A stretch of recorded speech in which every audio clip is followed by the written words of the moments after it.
Hey, FBJ family. I know that you have learned more about COVID-19 or coronavirus than you ever imagined.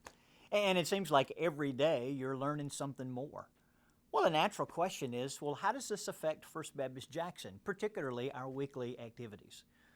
Well, I want you to know there's not a one-size-fits-all solution for churches. Churches are like families. They're all unique.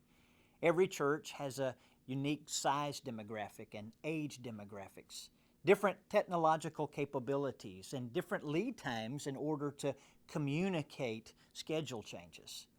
And so as a result of that, you kind of have to figure out what's best in each unique situation.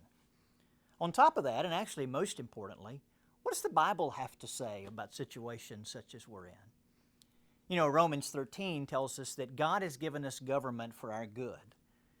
Well, you've seen and you've read and you've heard what's come out from CDC and also from our Mississippi Department of Health in their press conference yesterday.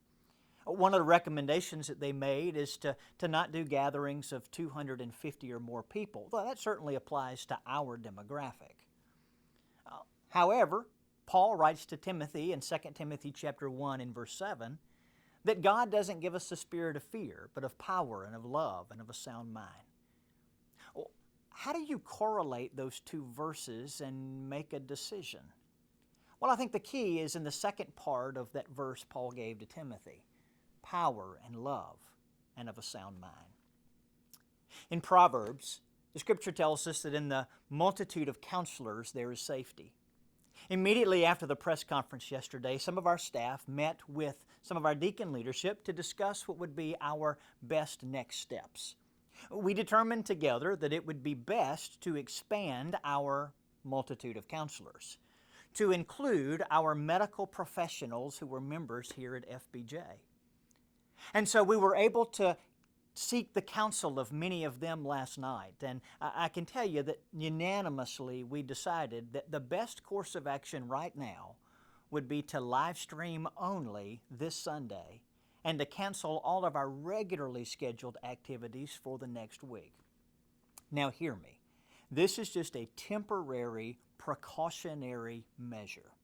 In fact, we will reconvene with these medical professionals next week to determine what our next steps will be in the weeks ahead.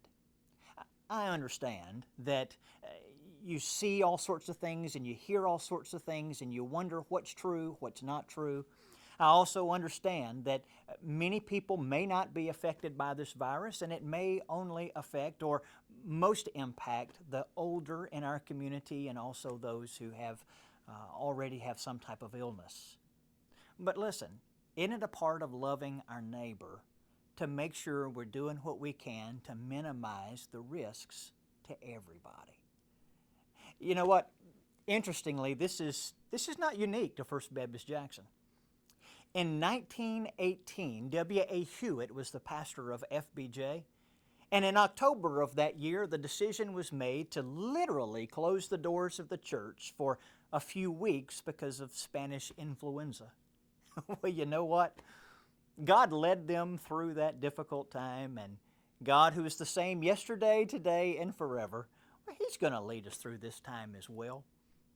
I want to encourage you to tune in on live stream this coming Sunday at 10:30 a.m., to encourage your friends and your relatives and neighbors to tune in as well, and to look for opportunities of how we can be salt and light in our neighborhoods and in our communities. And you know what? I can't wait to shake your hand real soon. Thank you.